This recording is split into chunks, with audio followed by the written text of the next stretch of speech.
नमस्ते, जय शिवाय। मैं आशा करती हूँ कि आप लोग अपना होमवर्क कर रहे हैं और आपको वीडियोस में चीज़ें समझ में आ रही हैं, क्लियर हो रही हैं और जो है आप अपना वो डाल सकते हैं, क्वेश्चंस भेज सकते हैं मुझे और पूछ सकते हैं अगर कुछ समझ में नहीं आ रहा है तो ऐसे हमारे ज्ञान की गंगा बहती रहेगी, चलती रहेगी। ठीक है, आज एक बड़ी इंटरेस्टिंग बात करेंगे कि बहुत सारे लोग ऐसे बोलते हैं, आपने सुने होंगे बोलते हुए, है ना, बहुत सारी जगह से पढ़ा भी होगा आप लोगों ने कि कर्म पितरों के कर्म कई बार बच्चों को भुगतने पड़ते हैं। हम ऐसे बोलते हैं ना, पितरों के कर्म। उसका ये मतलब नहीं होता कि कर्म फल ट्रांसफ़र हो गया। कभी नहीं हो सकता कर्म फल ट्रांसफ़र। ऐसा नहीं हो सकता कि आपने एक्स कोई कर्म किसी का किया आपने, उसका फल जो है किसी दूसरे को कोई दूसरा भुगत लेगा। तो ये तो फिर बड़ा अच्छा आइडिया हो जाता। सब लोग गलत गलत कर्म करो, क्योंकि अपनी आने वाली जनरेशन को भुगता लेना। ऐसा नहीं होता। ठीक है, तो अब हम बात कर रहे हैं कि कैसे कर्मफल फिर बच्चों को क्या भुगतते हैं फिर बच्चे, जो आने वाली पीढ़ियाँ होती हैं, जनरेशन्स होती हैं। हम कहते हैं ना, चोरी का धन का खाना बच्चों को मत खिलाओ, नहीं तो, या चोरी के या इस तरीके के धर्म का खराब अधार्मिक चीज़ों के से खरीदी हुई रोटी, अधार्मिक तरीके से इकट्ठे किए हुए धन के से रोटी, कपड़ा, ये सब कुछ बच्चों को मत दो, क्योंकि फिर वो फल भुगतेंगे उस चीज़ का। तो ये वाली बात बिल्कुल, तो थोड़ा सा प्रभाव भुगतते हैं, ऐसे समझना चाहिए इस बात को। थोड़ा सा प्रभाव भुगतते हैं का मतलब होता है कि अब माता पिता बीमार हो जाए तो बच्चे भुगतेंगे ना। बच्चे पढ़ नहीं पाएंगे, माता पिता की सेवा में लगे रहेंगे, हॉस्पिटल ले जाने में लगे रहेंगे, दवाइयाँ लाने में लगे रहेंगे उनकी, है ना। लेकिन ऐसा थोड़ी है कि बच्चे वो शारीरिक बीमारी झेल रहे हैं जिस कर्म की वजह से उनके माता पिता बीमार पड़े, है ना, या जो भी कुछ उनको शारीरिक भोग, दुख, कष्ट जो भी कुछ झेल रहे हैं, एक्चुअल में कर्मफल तो माता पिता का है, लेकिन प्रभाव तो पड़ा ना बच्चों के ऊपर। इनडायरेक्टली बच्चों के ऊपर भी प्रभाव पड़ा ना, परिवार के ऊपर प्रभाव पड़ा ना पूरे। उल्टा कर लो अब इस चीज़ को कि जो है बच्चे, कोई क्राइम कर दे किसी का बच्चा, तो अब घर में पुलिस आएगी, जेल हो जाएगी बच्चे को, और वो सब जो समाज में स्थिति होगी, दुर्गति होगी, अपमान होगा, अपयश होगा माता पिता का, है ना, और बाकी के बच्चों पर उस चीज़ का प्रभाव पड़ेगा। ऐसे कोई सुसाइड कर ले किसी के घर में तो बाकी के घर वालों पे, लोगों पे सबका सबके ऊपर प्रभाव पड़ेगा। तो किसी भी गलत कर्म को करने से बाकी लोगों पर उसका प्रभाव पड़ता है।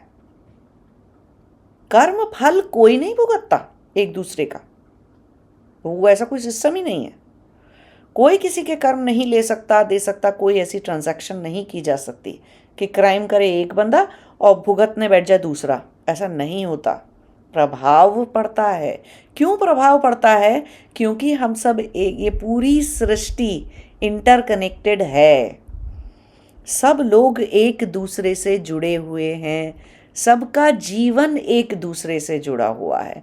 कोई खाना उगाता है तो हम खाना खाते हैं, कोई कपड़ा बुनता है, कपड़े बनाता है तो हम वस्त्र पहनते हैं, कोई दवाइयाँ बनाता है, औषधियाँ बनाता है तो हमको मिलती हैं, कोई कुछ करता है, कोई कुछ करता है, कोई कुछ करता है। तो सब लोग तो एक दूसरे से जुड़े हुए हैं। परिवार के लोग भी एक दूसरे से जुड़े हुए हैं, समाज के लोग भी एक दूसरे से जुड़े हुए हैं, सब लोग एक दूसरे से जुड़े हुए हैं। कोई अकेला, कोई अपने आप में कौन कहाँ पे 30 मार का कोई है? कुछ हो सकता है अकेले? कोई अकेला शब्द कुछ होता नहीं है, ठीक है। मन की अवधारणा है अकेले होना। अकेले हो नहीं आप कहीं पर भी। हर वक्त आप या तो परिवारीजनों के उससे हो। कोई आपके परिवार में लड़ाई हो जाए तो अब मान लीजिए किसी ने क्रोध में आके, एक भाई बहन ने दूसरे भाई बहन को एक झापड़ लगा दिया या पीट दिया, तो खराब कर्म किसने किया? वो जिसने पीटा उसका फल कौन भुगतेगा? वो। बट बेचारे दूसरे आदमी को लग गई ना, दूसरे भाई बहन को चोट लग गई ना, उससे वो रो रहा है अपना। वो भी भुगत रहा है ना, प्रभाव पड़ा ना उसके।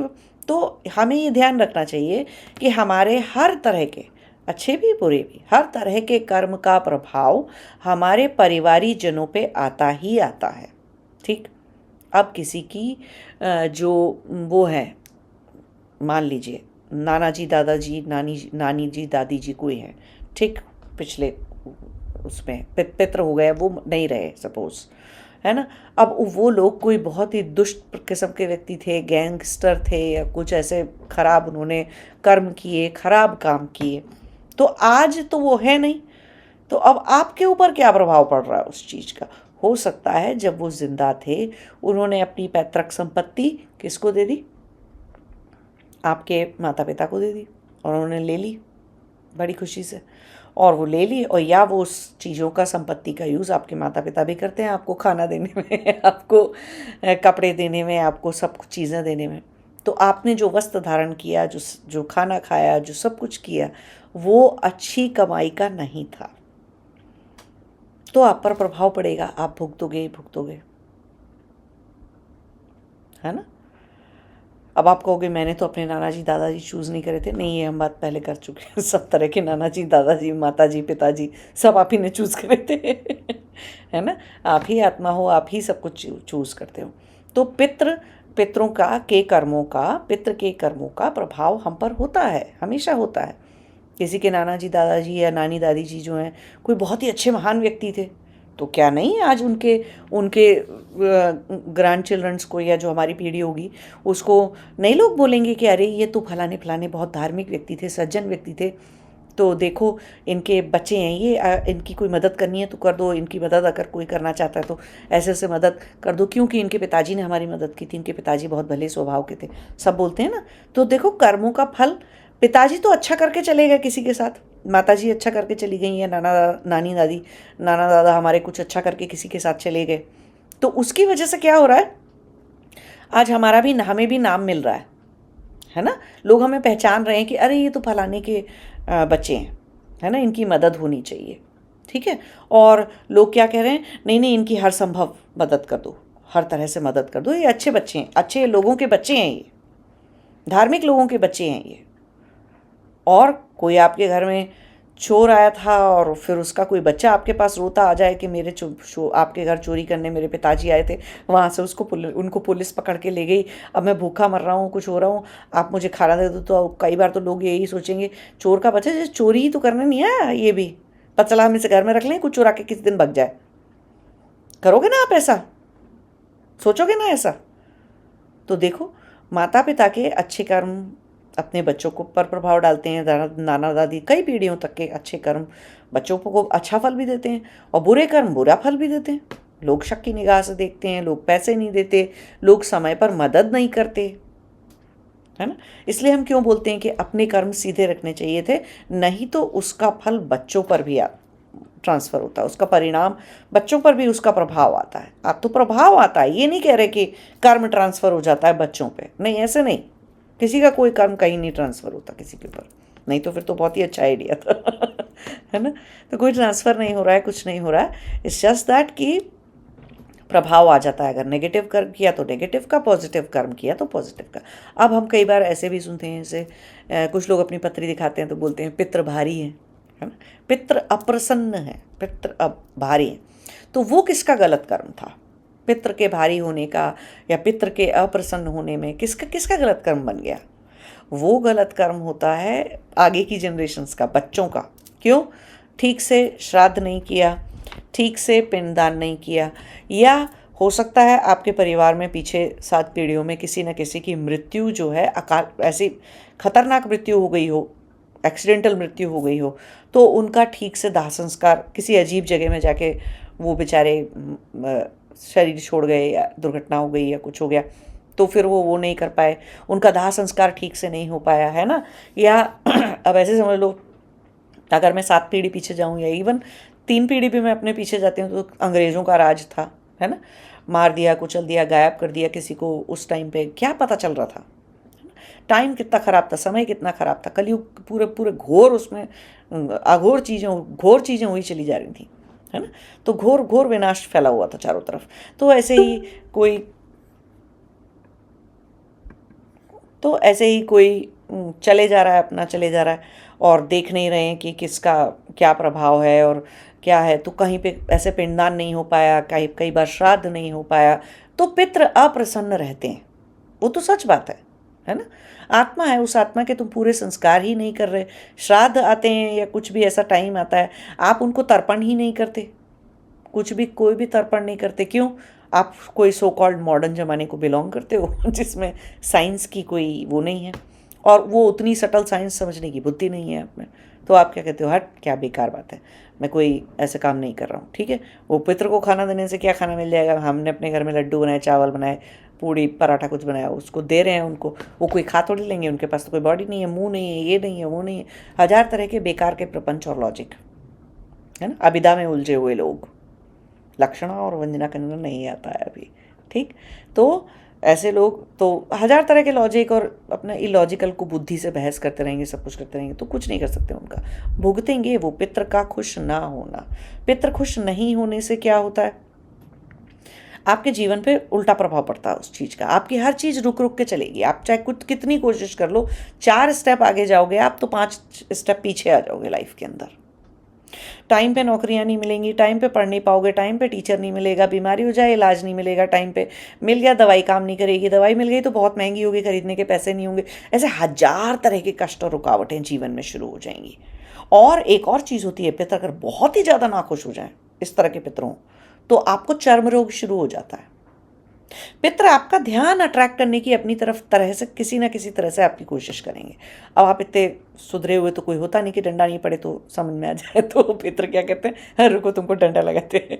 तुम्हारी लाइफ में 36 रुकावटें हम पैदा करते हैं, तो किसी ना किसी रुकावट पे तो तुम किसी बुद्धिमान आदमी के पास जाओगे, किसी पंडित के पास, किसी ज्योतिषी के पास, किसी के पास तो जाओगे जो तुम्हें ये कह देगा कि भाई तुम्हारे ना पितर भारी हैं। ठीक है, जाओ जाके ये श्राद्ध करो, ये पितृ शांति की पूजा करो और ये सब पिंडदान करो, और इस साल से जब से श्राद्ध शुरू होगा तो एक दिया जला के बाहर रख दो, या अपना जो है भी पेट का खाना देते हैं एक दिन, जिस दिन श्राद्ध होता है उस दिन ये कर दो, मंदिर में दान कर दो, कुछ तो कोई तुम्हें बता देगा क्या क्या कर दो उनके लिए। ठीक है, कि तो इतनी प्रॉब्लम्स, इतनी रुकावट ऐसे डंडे के जैसे तुमको रख के देंगे। तो ये एक चीज़ ध्यान रखनी चाहिए कि हम सभी भारतीय लोगों की, स्पेशली जो भारतीय मूल के हैं, भारत में रहे हैं, उनकी नानी दादी नाना दादा, मेरी उम्र के स्पेशली जो 50 साल के हो चुके हैं, मैं उनकी बात कर रहा हूँ कि उनके नाना दादा नानी दादी जो हैं, सोचो वो लोग अंग्रेज़ों के टॉर्चरस टाइम में, कॉलोनाइजेशन के टाइम में ज़िंदा थे, है ना। 1919 1800 समथिंग के टाइम पीरियड के लोग होंगे वो, तो जिनके भी ऐसे 1600 से लेकर 1800 के बीच में पीढ़ियाँ हैं ना पीछे, आपकी कोई भी पीढ़ी अगर पीछे 1600 1800 1400 1500 1100 से आगे जा रही है, 1100 से लेके और 1900 के बीच में 2000 तक के बीच में अगर आपकी कोई भी पीढ़ी थी पीछे, तो जाके एक पितृ शांति की पूजा कर लीजिए, आधी लाइफ की प्रॉब्लम वैसे ही ठीक हो जाएंगी आपकी, सीरियसली। पिंडदान करके आइए, और बिल्कुल मत, ये पता नहीं कहाँ कहाँ से ये उग के निकाला था अज्ञान भ्रांति ज्ञान, कि लड़कियां नहीं कर सकती ये चीज़, कर सकती हैं पिंडदान पूजा, पितृ का पूरी श्राद्ध क्रिया बेटियां भी कर सकती हैं। तो बेटी को, पुत्री को, है ना, स्त्री को अपने साइड के सारे लोगों का कर देना चाहिए, और हस्बैंड को, पति को या पुरुष को अपने साइड के सारे लोगों का, और दोनों को मिलके सारे साइड हो। क्यों? ठीक है, वो पिछले वाले फैमिलीज तो अलग अलग थे, ये वाले इस लाइन में के, और ये नानी दादी की लाइन के, ये दादाजी की लाइन के, ऐसे पति की लाइन के, पत्नी की लाइन के, 2 लोग तो अलग अलग थे। अभी भाई साहब जो बच्चे हैं आगे, वो तो आप ही के दोनों के प्रभाव तो उनके ऊपर भी आएगा।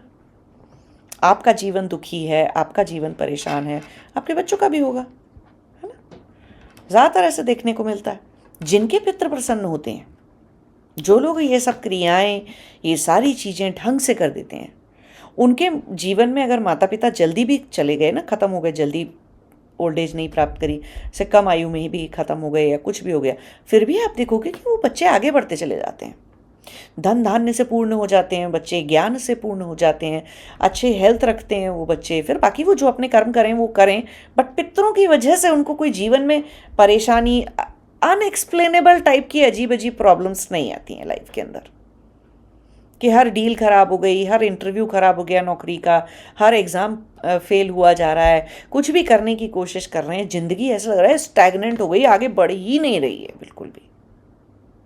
तो अगर आपका जीवन में ऐसी फीलिंग आ रही है आपको कि मैं कुछ भी कर रहा हूँ, कुछ भी काम नहीं कर रहा, ऐसा लग रहा है कि सब ज़िंदगी जो है एक जगह ऐसे बैठ गई है, पूरा गांठ जैसी लग गई है मेरी ज़िंदगी के अंदर, फ्लो नहीं रहा एक, और वो भी एक आसान सा फ्लो नहीं रहा, बड़ा दुर्गम, ऐसा लग रहा है कि नदी ऐसी डायरेक्शन में बह रही है और मैं ऐसे डायरेक्शन में तैर रहा हूँ। ऐसी फीलिंग आ रही है रुके रुके रहने की, जूझने की, बहुत ही जूझने की जीवन से, ऐसी फीलिंग आ रही है अगर आपको, तो पिंडदान करके आइए, श्राद्ध करके आइए।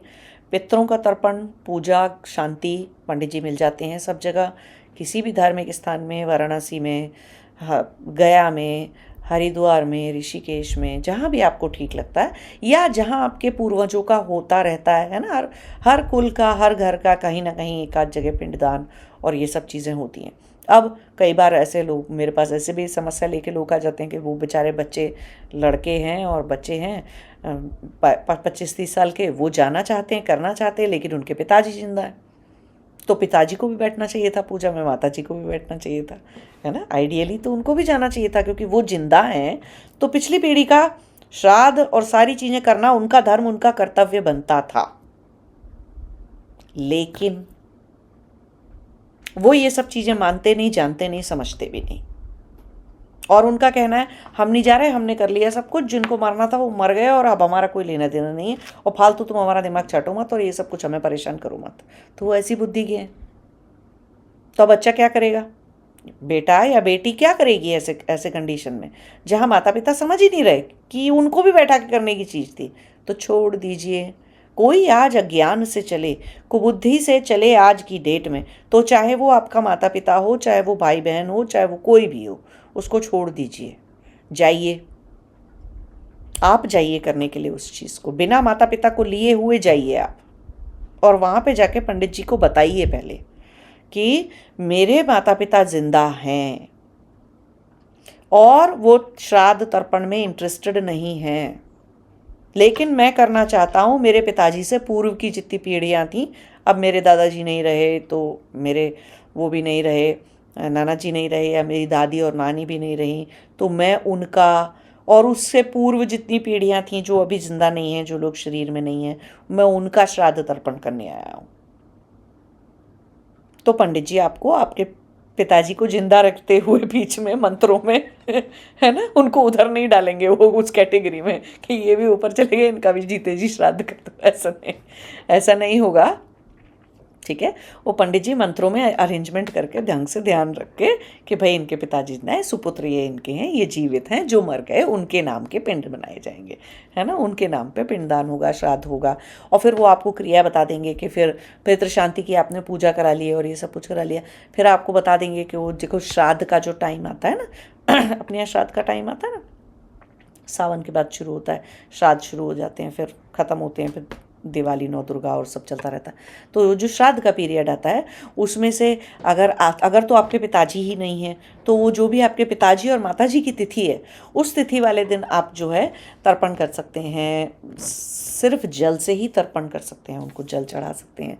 जो भी खाना उस दिन आपने बनाया है वो अपने घर में उसको एक खाने को भोग के जैसे ऐसे निकाल लेते हैं, है ना, तीसरा ग्रास, दूसरा तीसरा ग्रास ऐसे निकालते हैं ना, तो दूसरा कौर ऐसे निकाल लेते हैं और पीछे अपना रख देते हैं उनको चढ़ाने के लिए कि भाई ये पितरों का, पहला देवताओं का होता है ना, पहला भोग जो हम तुरंत बने खाने में से निकालते हैं, पहला भोग देवताओं का होता है, दूसरा भोग पितरों का, तीसरा गणों का, भूत गणों का, और फिर ऐसे टाइप के गणों का, और ऐसे ऐसे सब रहता है सिस्टम।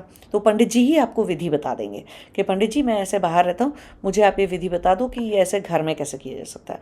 और आजकल हम ये भी नहीं कह सकते हैं कि अरे अब पता नहीं, जो मैं उनकी बात कर रही हूँ जो बाहर रह रहे हैं, अमेरिका में रहते हैं, ऑस्ट्रेलिया में रहते हैं, साउथ अफ्रीका में रहते हैं, दुनिया भारतीय पूरी धरती के सारे कंट्रीज़ में रहते हैं। तो अब उनको ये परेशानी आ रही है कि पता नहीं कब इंडिया जाऊंगा और कब ये गया जाऊंगा और कब ये सब होगा। तो आजकल ये सब कुछ करने की, चिंता करने की कोई बात ही नहीं है।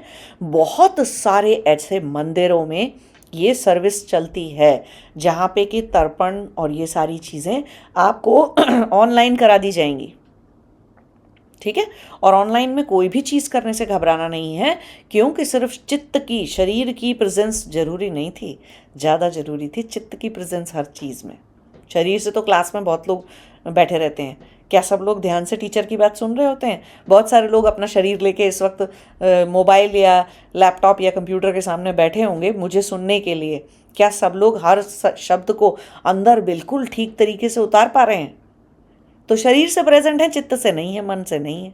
तो ऐसा नहीं होता है। तो ऐसा नहीं सोचना चाहिए कि अरे ये कोई नया तरीका निकल गया है, ऑनलाइन पूजा हो रही है। अरे पुराने ऋषि मुनि थे हमारे, कितना सारा ज्ञान ट्रांसफर कर देते थे। कितनी दूर दूर से बैठ के विज्ञानमय कोश के लेवल पे, इतनी डेवलप्ड विज्ञानमय कोश थी, डायरेक्ट ज्ञान इधर से उधर। एकलव्य को डायरेक्ट ज्ञान आ जाता है गुरु जी की मूर्ति ही बना लेने से। हैं कितने लोग हैं, इधर से उधर ज्ञान ट्रांसफ़र हो रहा है, शक्ति ट्रांसफ़र हो रही है, पूजा ट्रांसफ़र हो रही है, फल ट्रांसफ़र हो रहा है, सब कुछ तो ट्रांसफ़र हो रहा है। सारा जगत तो सूक्ष्म है। तो ऑनलाइन मेथड को, क्योंकि वो टेक्नोलॉजी है और आप कोई पुराने वो हैं, अपने आप को समझ रखा है आपने, तो वो ऑनलाइन नहीं करेंगे। ऑनलाइन से कुछ नहीं होता। नहीं होता है, क्यों नहीं होता, बहुत कुछ होता है।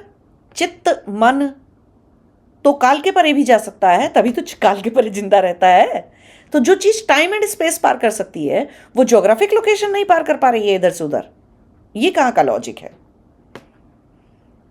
सपना कैसे देख लेते हो अपनी दूसरे देश में बैठी हुई गर्लफ्रेंड का? है हजारों मील दूर दूर बैठे हुए या 100 मील दूर बैठे हुए अपने किसी घर वाले का सपना कैसे देख लेते हो, अगर ऑनलाइन कुछ नहीं हो रहा था तो यही ऑनलाइन है विज्ञान में कोश से। तो चित्त से उससे प्रेजेंस रखना वो ज़्यादा जरूरी था। वो क्रियाएं, वो मंत्रों का जाप तो तब भी पंडित जी ही करेंगे जब आप वहाँ जाओगे। आप तो नहीं कर लोगे ना। वो आपसे गोत्र पूछेंगे, नाम पूछेंगे, ये सब चीज़ें पूछेंगे, करेंगे तो फिर भी पंडित जी करेंगे, ऑनलाइन में भी पंडित जी। आपको करना क्या था? चित्त से, मन से, भाव से, संकल्प से प्रेजेंट रहना था।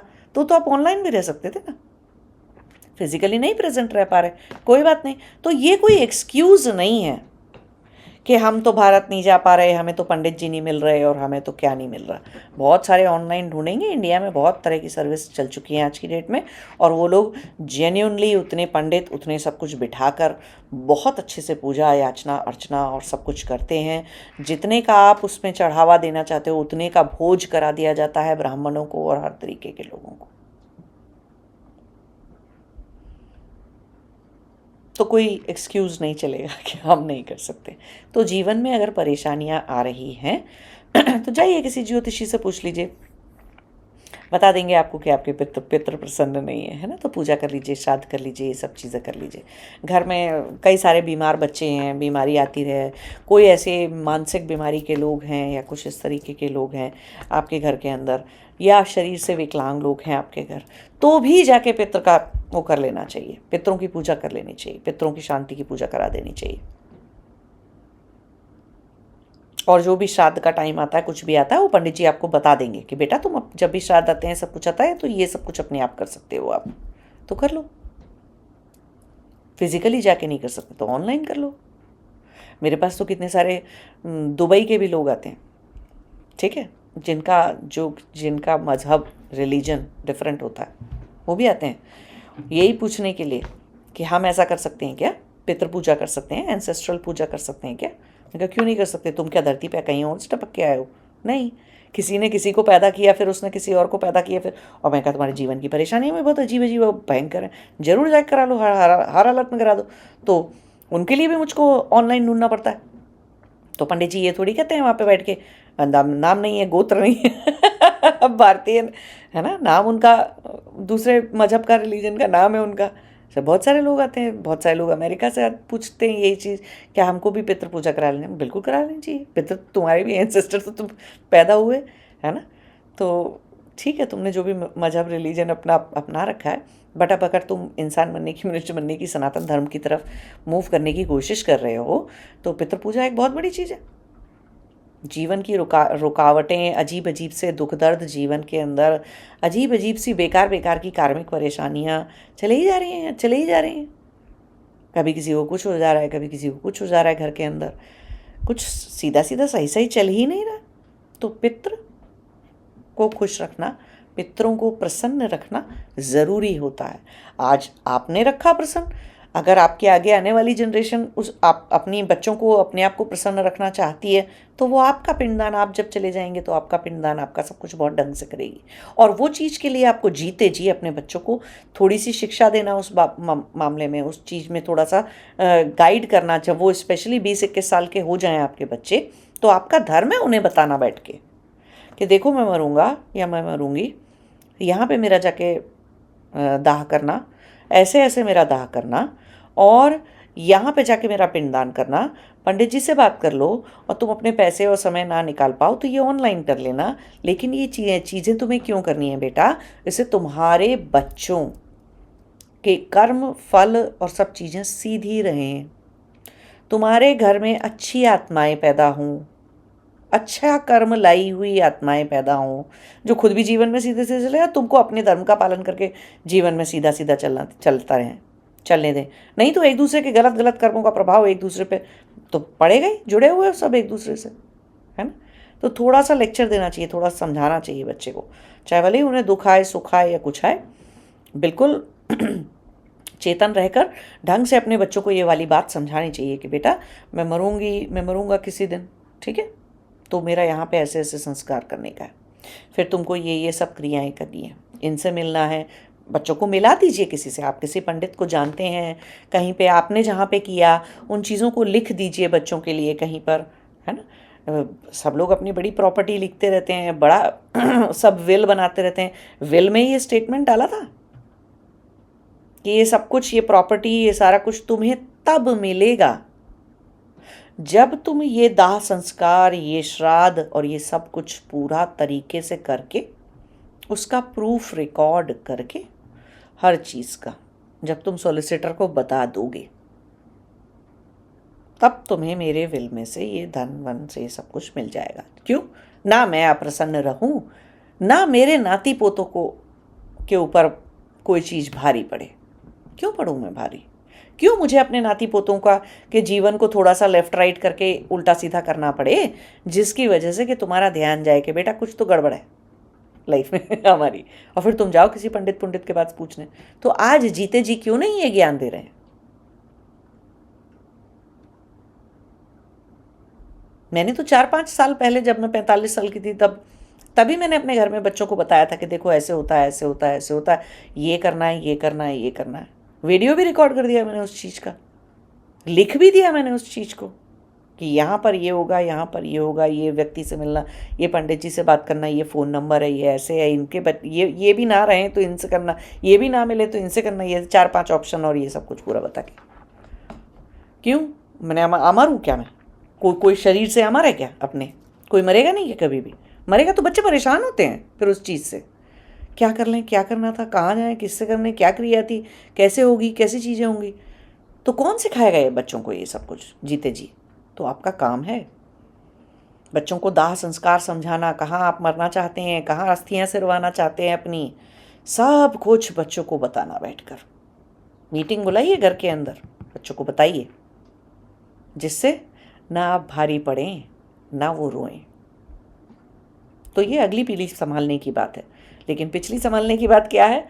जाइए, ऑनलाइन हो सकता है तो ऑनलाइन, या फिजिकली प्रेजेंस से हो सकता है तो फिजिकली प्रेजेंस से जाके पितृ शांति, पितृ पूजा और ये सारा चीज़ें सब, आप लड़के हैं, लड़की हैं, शादीशुदा हैं, कुंवारे हैं, उस सब, इन सब बातों से पितरों का कोई लेना देना नहीं है, पितृ शांति का कोई लेना देना नहीं है। जाइए और इसका एक चीज़ को ज़रूर पूरा कीजिए। ठीक है? नमस्ते, जय शिवाय।